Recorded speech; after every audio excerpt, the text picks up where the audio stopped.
Good morning, everyone.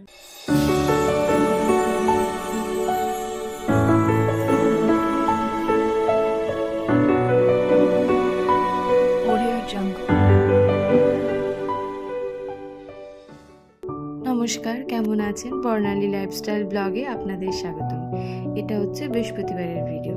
বৃহস্পতিবার মানেই তো জানেন কেমন সকাল থেকে চাপ, কেন বৃহস্পতিবারের পুজো থাকে। আমার পুজো প্রায় আমার শাশুড়ি মাই করে, তো বৃহস্পতিবারে মা লক্ষ্মীর ঘট পাততে হয় বলে তো আমাকে করতে হয়, তো শাশুড়ি মা অর্ধেক প্রায় করেই রাখে। আমার তো গোপুসোনারা আছে, গোপুসোনাদের স্নান, ড্রেস চেঞ্জ করা, তারপরে সব আসন চেঞ্জ করা প্রায় শাশুড়ি মাই করে থাকে।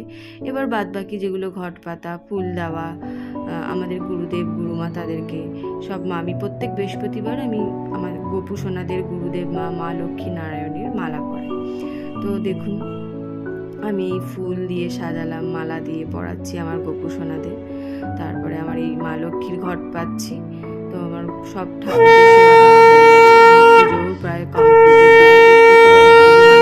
পাঁচালি পড়া থাকে। তারপর আমি পুজো সেরে রান্নার দিকে চলে গেলাম।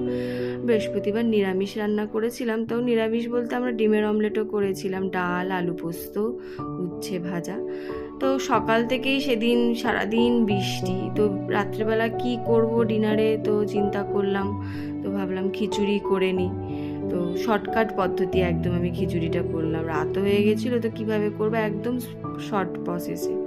ডালটাকে আগে থেকে ভেজে নিয়েছিলাম, তারপরে কড়াইতে তেল গরম করে তার মধ্যে জিরে, তেজপাতা, শুকনো লঙ্কা, আদা ফোড়নে দিয়ে দিলাম, টমেটোটাকেও দিয়ে দিলাম। তারপর চালটাকে আমি ভেজে নিলাম একটু ভালো করে ভেজে নিয়ে তারপর এই ডালটা ভেজে রেখেছিলাম সেটাও দিয়ে দিলাম, ওটা দিয়েও একটু নেড়ে চেড়ে নিলাম। তারপরে একটু সামান্য ভাজা জিরে করে রেখেছিলাম, ওই ভাজা জিরেটা গুঁড়োটাও দিয়ে দিলাম। এবার নেড়ে চেড়ে একটুখানি ভালো করে নাড়তে হবে। তো চালটাও আমার ততক্ষণে ভাজা হয়ে যাবে, মশলাটাও একটু হয়ে যাবে। তো এই যে নাড়াচাড়া করে পরিমাণ মতন তারপরে একটু নুন হলুদ দিয়ে দিতে হবে পরিমাণ মতন।